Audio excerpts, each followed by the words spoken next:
Olá, estamos começando mais um programa em Todo Conversa e o nosso tema de hoje é extremamente interessante. Nós vamos falar sobre saúde da mulher, conversando com a doutora Renata Ellen. A doutora Renata é médica da família e comunidade e é mestra também em saúde da mulher. Doutora Renata, muito obrigado por ter vindo conversar com a gente, falar com esse assunto tão importante. Obrigada pelo convite. Doutora, eu queria saber o seguinte, pode parecer até uma pergunta meio óbvia, mas de repente não custa nada perguntar. Por que saúde da mulher e comunidade? Então, saúde da família. Na verdade, sou Desculpe, médica. saúde da família. Sem problema. Não é da mulher, da Eu família. sou médica de família e comunidade. Sim. É uma especialidade médica que, na verdade, é um pouco conhecida, Certo. porque tem-se a ideia de que nós somos generalistas. Então, essa noção de nós não somos generalistas, Certo. isso é uma especialidade médica, como, por exemplo, cardiologia, como nefrologia, como gastroenterologia, e nós somos especialistas Sim. em cuidar do paciente como um todo, ou seja, de forma integral, em todas as fases do desenvolvimento. Então a pergunta não é tão óbvia assim, né? Não. Mas assim, muitas pessoas fazem isso, muitas pessoas não têm a noção Sim. do que é e qual é o serviço efetivamente do médico de família e comunidade. E é bem interessante. Então você a trazer senhora essa não é pergunta. um clínico geral. Não, eu sou médica de família e comunidade. Certo. Nós temos técnicas diferentes de abordagem do paciente, Sim. de uma forma individualizada ou mais global. Nós temos projeto terapêutico singular, temos diversas técnicas que talvez outras especialidades não tenham. Agora, quando a senhora fala médica de família e comunidade, significa dizer também que a senhora pode cuidar de homens ou só de mulheres? Homens, mulheres, família. crianças, idosos, pessoas cis, pessoas trans, Certo. todas as pessoas. Família. Família, exatamente. Né? Inclusive a repercussão da saúde desse indivíduo na comunidade. Certo. Ou então a repercussão de fatores biopsicossociais da comunidade que Sim. interferem na saúde do indivíduo. Então é muito mais importante do que estava passando pela minha cabeça, porque não cuida somente do indivíduo, é Sim. do todo onde ele vive. Sim. Por isso comunidade. Sim, perfeito. É do todo, quer dizer, um problema que afeta uma pessoa pode afetar toda aquela família. Com certeza. E um problema da comunidade, como, por exemplo, uma falta de saneamento básico, Sim. pode repercutir na saúde do indivíduo, como pode repercutir na saúde da família. É que, na verdade, essa especialidade, ela é mais atuante na estratégia de saúde da família, Sim. que é mais a nível público, mas temos diversos profissionais que também estão atuando no setor privado. Por exemplo, também. uma água correndo no meio da rua, aquilo pode influenciar na saúde? Completamente. É por isso que o saneamento básico é tão importante e repercute tanto na questão de saúde pública. Certo. E aí onde entra o médico, a senhora vai dizer, isso aqui Sim. está acontecendo por isso, por aquilo. Exatamente. A gente se baseia na doença do indivíduo, na epidemiologia presente. A gente é responsável por notificar alguns casos. É claro que qualquer profissional pode notificar, Sim. mas nós somos... nós pegamos aquela informação, processamos de uma forma que o paciente, que o usuário seja capaz de lidar com aquela informação. É uma especialidade que tem suas particularidades. Pronto, por exemplo, eu posso saber que uma rua com água corrente, com esgoto que não é tratado, faz mal à família. Mas eu não sou médico, eu sou leigo. Eu não sei Sim. que tipo de problema que aquilo ali pode estar causando. O profissional médico sabe. Sim.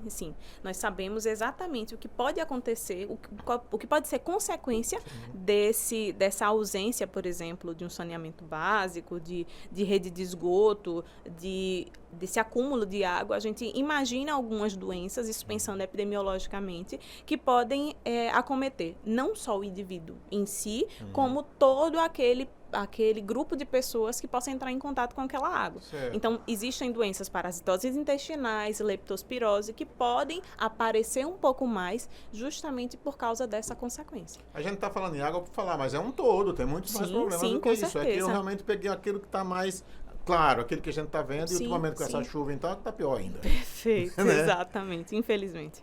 Doutora, nós convidamos a senhora aqui para falar especialmente sobre a questão da saúde da mulher, né? Perfeito. Agora, quando a gente fala sobre saúde da mulher, a saúde da mulher como um todo, desde que ela nasce, ela é mulher, ela nasce mulher, né? A senhora falou agora, trata de mulher trans, enfim. Mas vamos falar sobre a mulher especificamente, né? Assim, sim. A partir de quando que a médica, a medicina tem que se preocupar com isso? Então, na verdade, a partir do momento que a pessoa nasce, né, a gente já acompanha de acordo com a puericultura, que é o acompanhamento do crescimento da criança.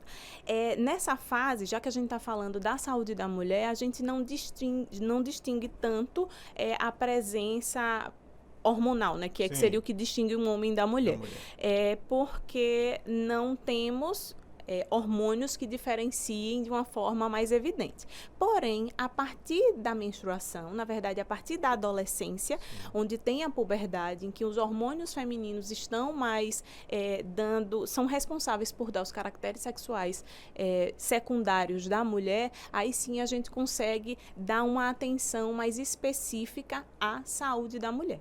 Pronto, mas a menstruação ela não é uma coisa exata, não vem com 10, com 12 anos, Não, é muito variável, na verdade. A gente espera mais ou menos entre 10 e 14 anos, mas ela pode vir um pouco antes ou um pouco depois. Se vier um pouco antes ou um pouco depois, a gente pode investigar também. É claro que existe esse canal familiar que a gente meio que espera.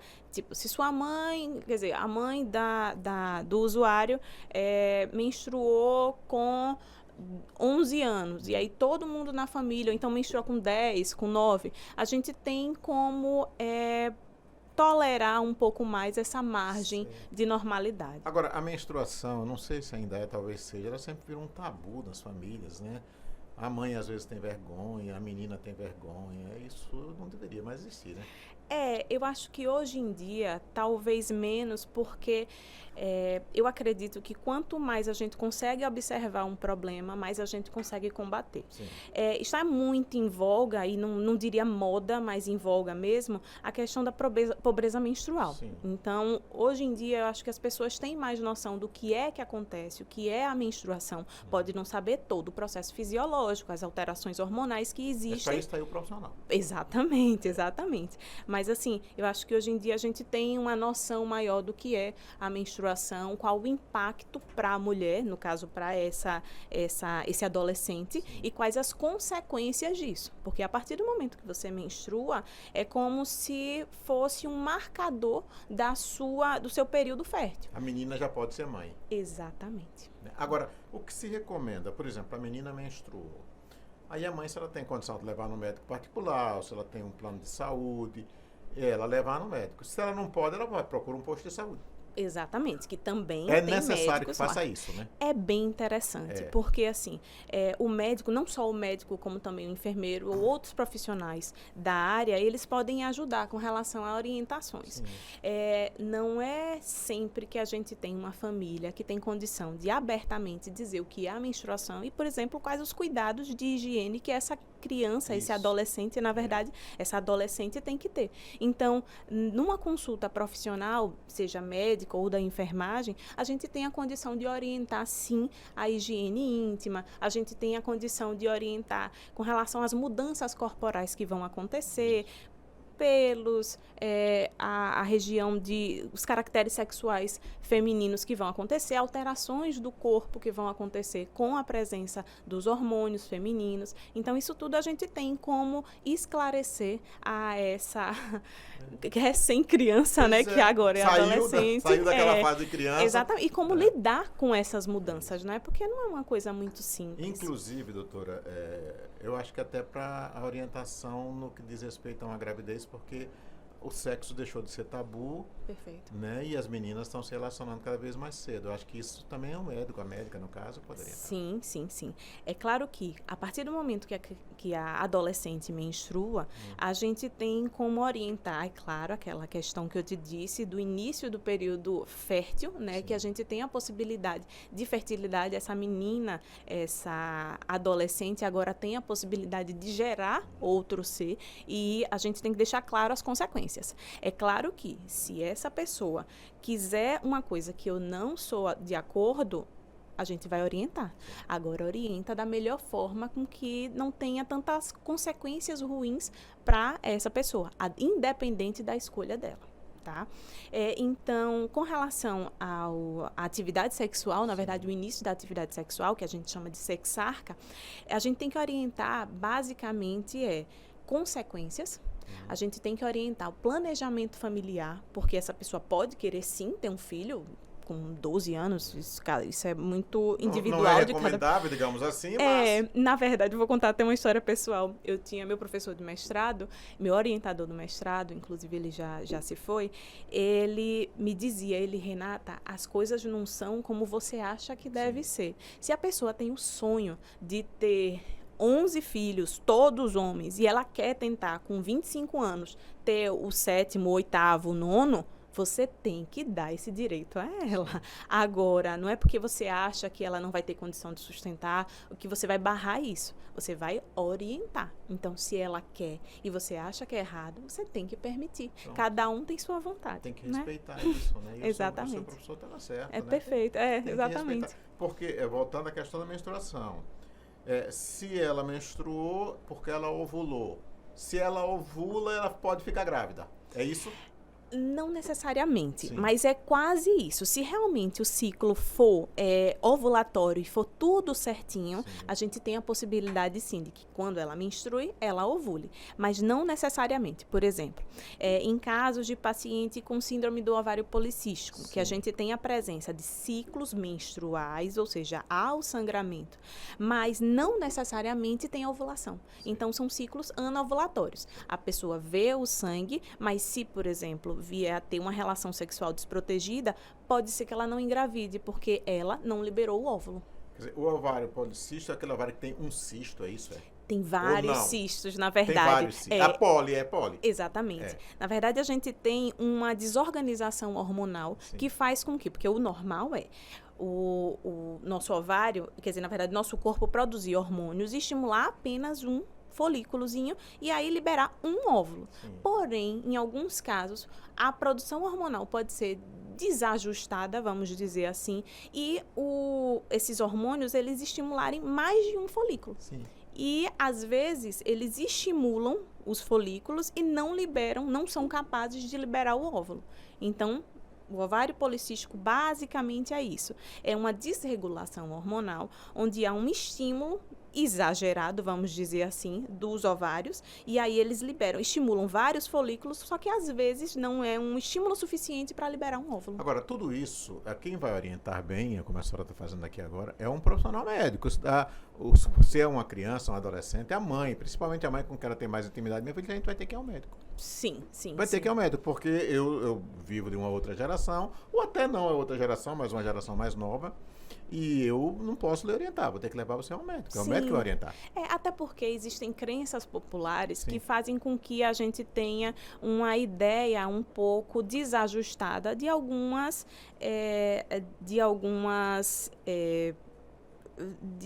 sensos comuns que não são muito interessantes. Até entendeu? Simpatias. Exatamente, entendeu?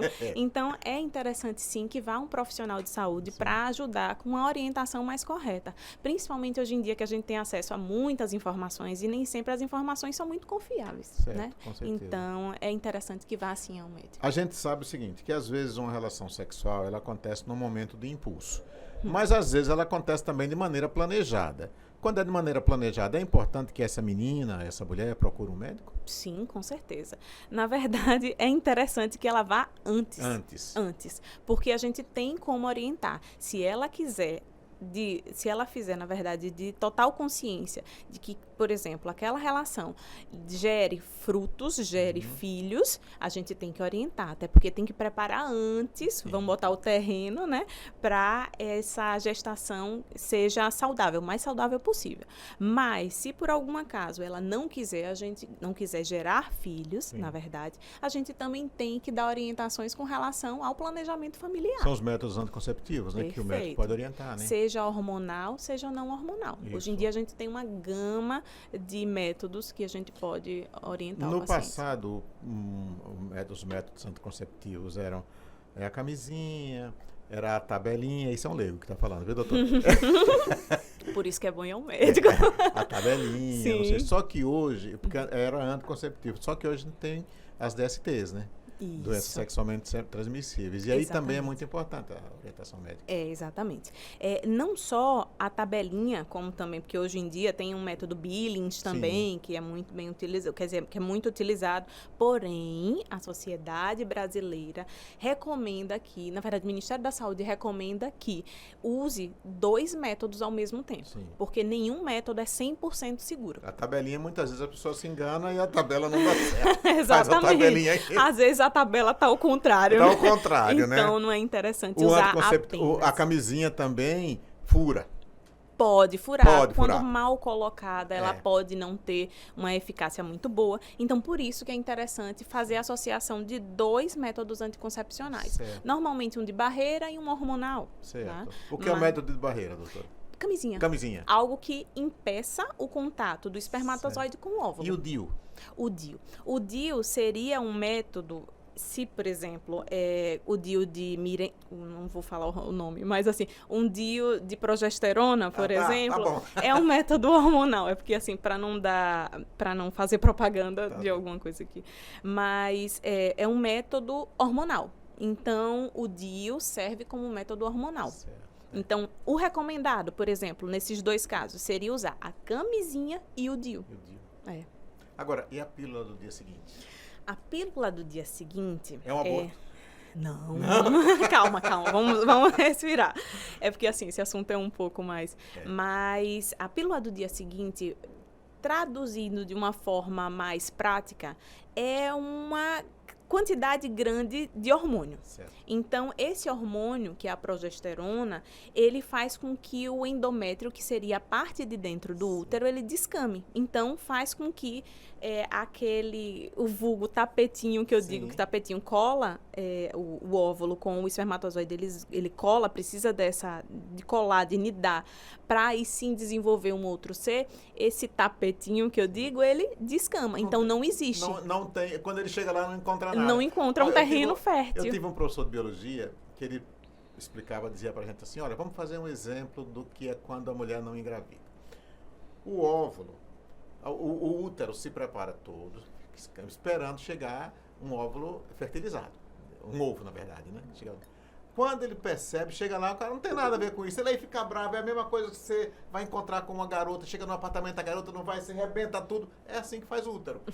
Era uma explicação na época. Começou bem.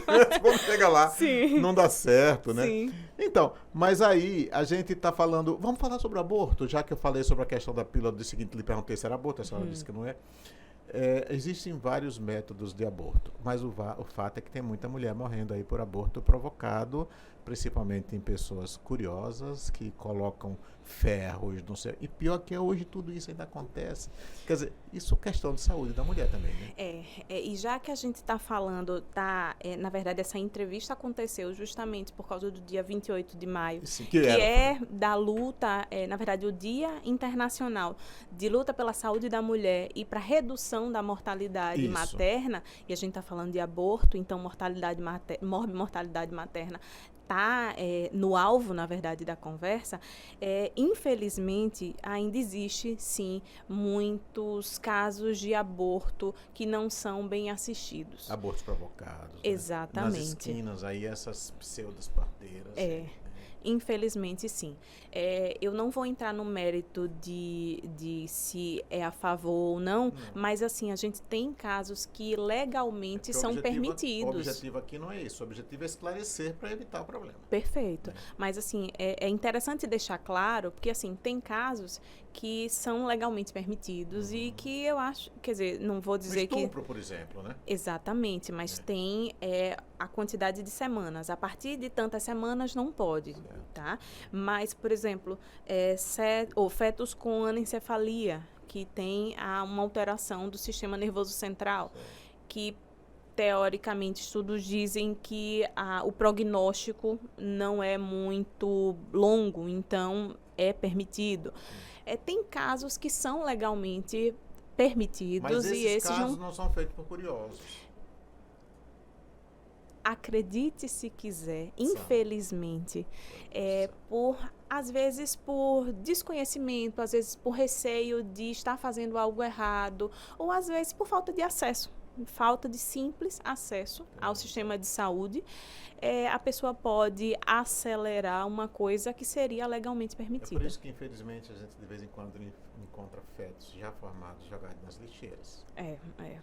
Mas para isso, eu acho que a gente está aqui justamente para dar informação. Perfeito. Eu acho que a pessoa, acontecer uma situação dessa, precisa tomar certas medidas legais que não possam repercutir ao indivíduo, à mulher e ao bebê também. Então, para isso a gente tem a Justiça e para isso a gente tem o Ministério da Saúde e todas as portarias e toda a política pública de saúde da mulher que permite, em alguns casos, esse tipo de procedimento. Quer dizer, a menina vai ao médico, o médico, a médica diz assim, olha, você está com essa situação, você tem direito a aborto, e é o médico que encaminha o pedido para a Justiça ou é a família? Como é que funciona? Então, o usuário vai até a unidade, normalmente uma unidade de referência. Aqui em Aracaju, até onde eu sei, seria a nossa maternidade Nossa Senhora de Lourdes, que tá? é a maternidade para casos de risco, né? Exatamente. E aí lá eles dão todo o andamento com relação a esse tipo de procedimento. Pronto. A gente está falando muito, doutor, sobre essa questão de aborto, tá? Porque é uma coisa extremamente preocupante ainda nos dias de hoje, né? Infelizmente. A gente ainda tem mulher que morre de parto, né, doutor? Sim, infelizmente. Infelizmente. Na verdade, 40 a 50% das causas de morte materna, elas são evitáveis. Então, se você fizesse um pré-natal mais detalhado, se você tivesse um cuidado no puerpério da mulher, que seria esse período após o parto, porque existem casos de morte após o parto, tá? As 2 primeiras horas depois do parto, elas são extremamente importantes. Então, precisa ter um cuidado. Na verdade, até 42 dias depois do parto, a gente chama de puerpério. Se houver uma morte durante esse período, a gente chama de morte materna, tá? Porque, apesar de a mulher já ter tido o bebê, a gente ainda considera esse período do puerpério como morte materna. Então, é uma palavra que eu já ouvi várias vezes, mas eu não sei exatamente o que é eclâmpsia, né? O que é morrer numa eclâmpsia? Quando a senhora falou agora há pouco, quando se faz um pré-natal, o eclâmpsia melhor, pode ser evitado? Pode ser evitado, vamos dizer assim. Na verdade, a gente tem como identificar, porque a eclâmpsia, na verdade, é uma alteração de uma formação trofoblástica, vamos dizer assim. A gente tem, na hora do desenvolvimento, na parte de embriológica, alguns vasos do bebê, é como se na parte da placenta eles penetrassem, e aí tem uma onda trofoblástica específica que ela não entra direito, e aí faz com que a mulher tenha hipertensão e, consequentemente, tenha eclâmpsia, que seria, na verdade, um caso muito mais grave de hipertensão gestacional. Então, a gente tem como, durante o pré-natal, identificar casos de doença hipertensiva da gestação, tá? E fazer a prevenção para não chegar a ter, por exemplo, uma eclâmpsia. O segredo está sempre em procurar a assistência, né? Exatamente, acesso. É por isso que é tão interessante a gente frisar no acesso. E se tem uma coisa que, graças a Deus, a gente tem a possibilidade aqui no Tribunal de Contas, a nossa realidade é acesso.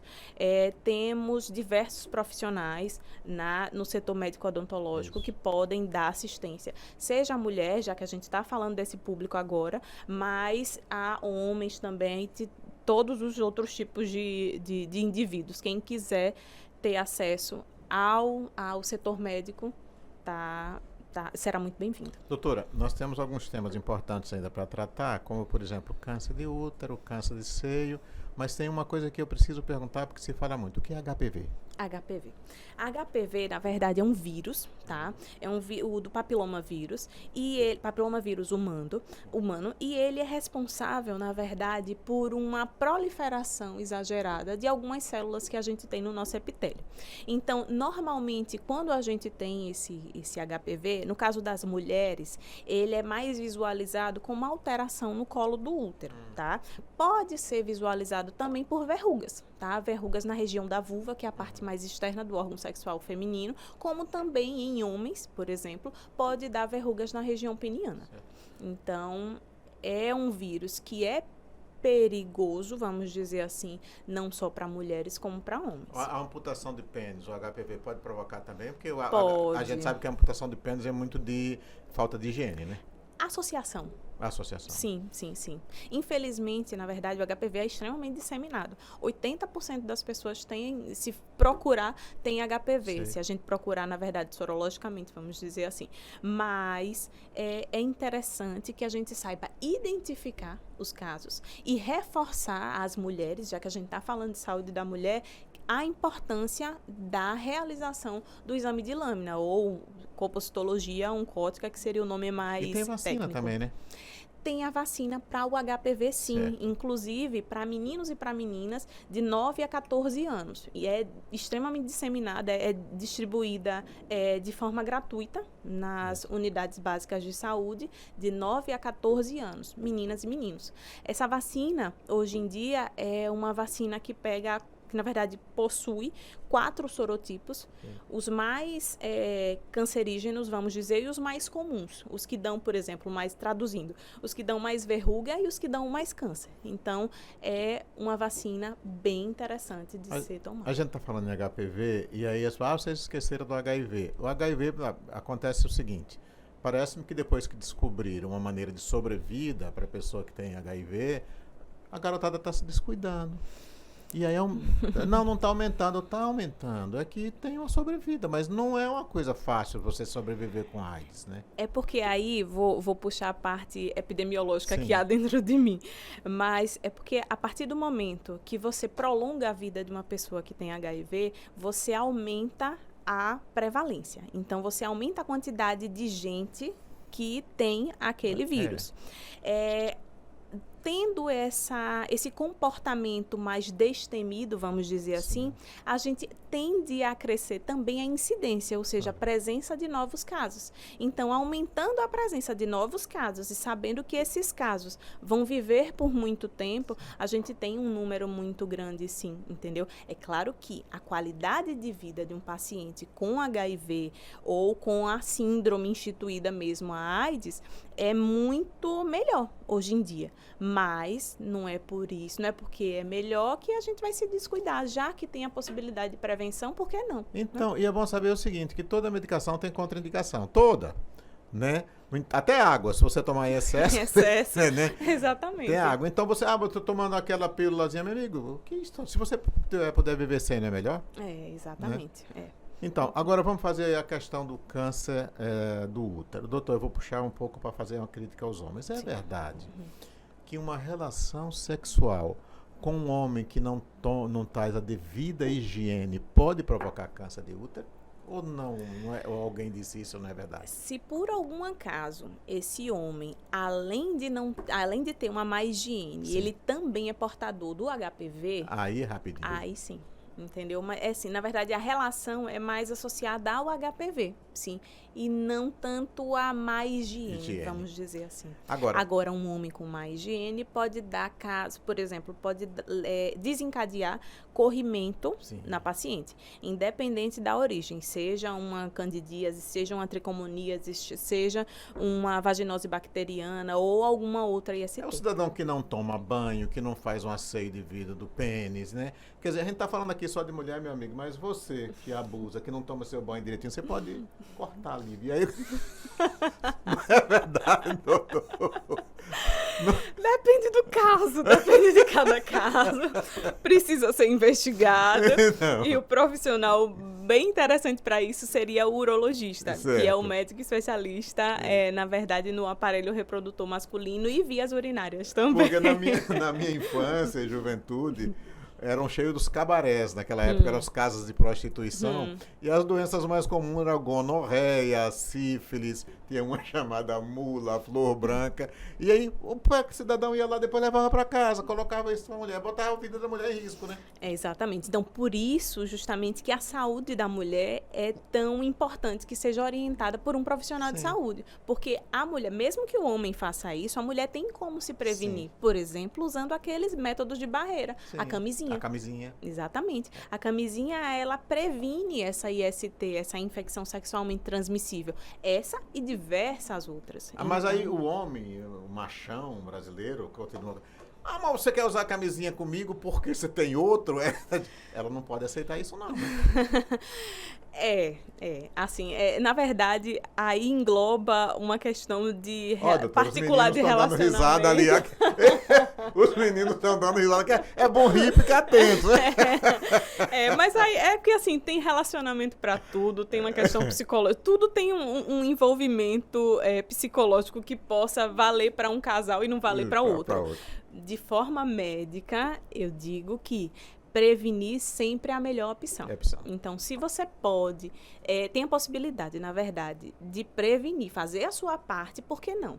E hoje em dia a gente tem o preservativo de barreira, que seria a camisinha masculina e feminina. Isso. Por mais que seja mais aceita a masculina, pelo tamanho, pela praticidade, mas a gente tem a camisinha feminina também. Então, existem essas possibilidades. Fora que antigamente usava-se muito diafragma, tem outros métodos de barreira. Mas só um médico que pode orientar bem nisso. A gente está sempre assistindo isso, porque realmente é um profissional médico. Não vai perguntar à sua vizinha, à sua amiga. Você procura quem entende. O cidadão vai lá, passa não sei quanto tempo na faculdade. A senhora médica sabe disso. Nunca para de estudar. Sim. Nunca para de estudar. Inclusive na licença maternidade. Também, né? Inclusive na licença maternidade. Nunca para de estudar. Sim. Aí vem um curioso, não, a minha amiga está usando isso, está dando muito certo, né? É igual remédio para pressão. Remédio para pressão é bom para um, não é bom para o outro. Exatamente. Né? Como a doutora Cibele disse anteriormente, de forma magistral, realmente. A gente precisa, na verdade, de uma orientação médica. E outra Até coisa, a médica. Exatamente. E outra coisa, é interessante que a gente procure uma ajuda profissional também independente da informação. Sim. Se a informação vier do Instagram, se a informação vier do WhatsApp, procure um profissional da sua confiança para tirar essa dúvida. Hoje em dia a gente tem essa possibilidade de informação que nem sempre é muito fidedigna. Tá? Então, a gente precisa realmente da informação vinda de alguém que estudou para isso e alguém que você confie. Agora, vamos falar de um assunto também muito recorrente e muito preocupante, que é a questão do câncer de seio. Sim. Uma amiga minha colega e minha amiga, ela descobriu que tinha um câncer de seio, por incrível que pareça, quando uma muriçoca deu uma picada no seio dela. Quando ela foi bater a muriçoca, ela sentiu que tinha um carocinho. Aí eu brinco com ela, isso era um muriçoco, né? E ali ela descobriu, ainda bem que descobriu no princípio, né? Existem ocasiões que fazem com que a gente pensa que é um mal, mas... foi o bem. Exatamente. Fez com que ela se atentasse para isso. Eu não sei a idade, na verdade, dessa sua amiga. 50 e poucos anos. Tá, então ela estava na faixa, na verdade, no alvo. A gente tem algumas metas pelo Ministério da Saúde que fazem com que a gente tenha a obrigação, vamos dizer assim, mas recomende, na verdade, o paciente que faça a mamografia de 2 em 2 anos, a partir dos 50 anos até os 69 anos. Porém, a Sociedade Brasileira de Mastologia recomenda a realização a partir dos 40 anos. Sim. Então, tudo isso vai depender de paciente para paciente. Por isso, é interessante esse olhar mais diferenciado, mais individualizado do paciente. Se, por exemplo, ele tiver um histórico familiar importante para câncer de mama, a gente adianta ainda mais esse rastreamento, essa procura de algo, de uma doença que não apresentou ainda sintomas. Tá? Então, é interessante a gente seguir essas recomendações do Ministério da Saúde. Quer dizer, o câncer de seio não é uma sentença de morte, mas quanto mais rápido for descoberta a possibilidade de viver. Foi o caso dessa minha amiga está curada. Ótimo, Né? graças a Deus. Graças a Deus. Quer dizer, quanto mais rápido procurar um profissional ou fazer o autoexame, né? O importante é primeiro procurar o médico, né? Hoje em dia o autoexame não é tão, a gente não reforça tanto, porque às vezes a pessoa sente, não tem o tato suficiente ou o traquejo suficiente para se palpar, às vezes sente uma nodulação e acha que é normal, é glandular, então por isso que hoje em dia o que a gente recomenda mesmo é a realização da mamografia, tá?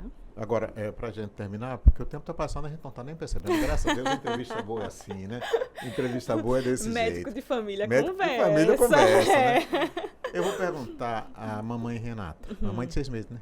7 meses. De 7 meses. Mamãe Renata, qual a importância da amamentação? Para o criança, eu já sei que é muito importante. E para a mãe?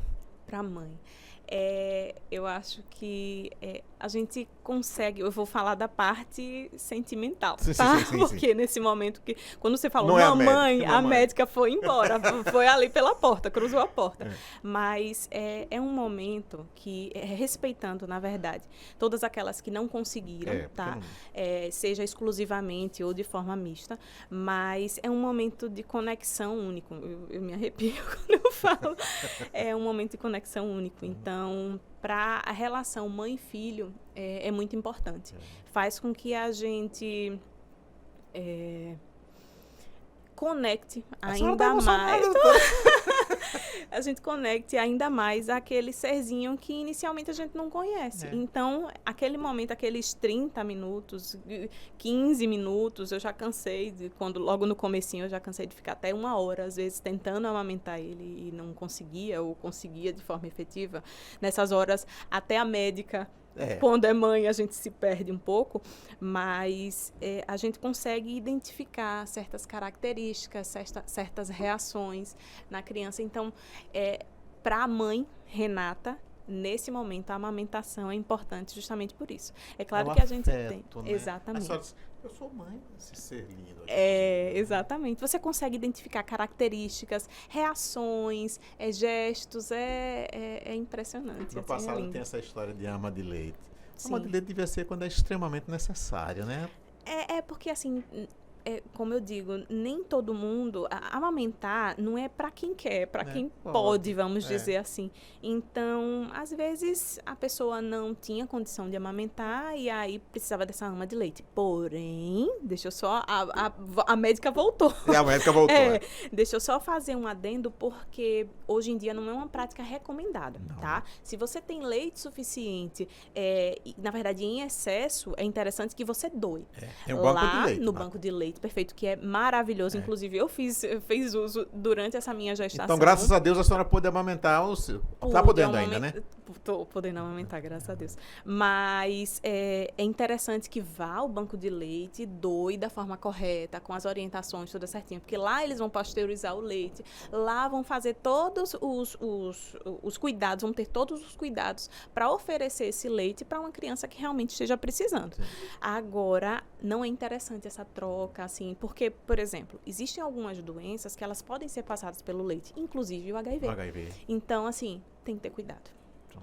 Doutora Renata, a gente tinha muita coisa para falar ainda, mas eu acho que nós falamos no básico, né, sobre a saúde da mulher. Não sei que tenha mais alguma coisa que a senhora acha que é preciso acrescentar. Eu acho que só um outro adendo seria na fase, já que a gente falou tanto da parte do período fértil, a gente precisa falar também da fase em que os hormônios da mulher, eles baixam, caem, que seria a menopausa, tá? A menopausa, altamente importante, isso dá tanta confusão. O homem reclama, não, porque minha mulher não me quer mais, porque eu não sei o quê. Mas também tem a outra via, né? O homem também, existem algumas alterações. Se realmente eles forem mais ou menos da mesma idade, pode ter... A andropausa. Exatamente. Pronto. Então, no caso da menopausa, a gente tem que ter alguns outros cuidados. É claro que persiste o cuidado com a prevenção do câncer de colo do útero, existe o cuidado, sim, com o câncer de mama, mas a gente também tem que lembrar que a quantidade, na verdade, a perda óssea da mulher intensifica durante esse período. Então, cuidado com osteoporose, lembrar de fatores de risco, lembrar de cuidados que essa mulher deve ter durante esse período. Mas a mulher também não pode fazer o seguinte, a televisão, tome vitamina tal que combate a osteoporose, não é por aí? Não, porque como você disse anteriormente, toda medicação tem seu efeito colateral e em excesso pode virar veneno, Sim, né? Vamos exatamente. dizer assim. Então, a gente precisa desse cuidado. Mais uma vez, orientado por um médico ou um profissional de saúde. E uma outra coisa que é interessante também de ser lembrada, e agora puxando mais uma vez para a entrevista da doutora Cibele, que foi muito boa. Como a sua também está sendo. Obrigada. Mas lembrar que a gente precisa focar na função cardíaca. A gente tem o estrógeno, que ele é responsável durante a vida, o período reprodutivo. Ele é um fator protetor de doenças cardiovasculares, mas quando essa mulher diminui essa quantidade de estrógeno, ela, vamos dizer assim, volta a ter os riscos de um homem. Então, a maior quantidade de infarto, de derrame, que seria o acidente vascular cerebral, o encefálico. Então, a gente tem que ter esses cuidados também.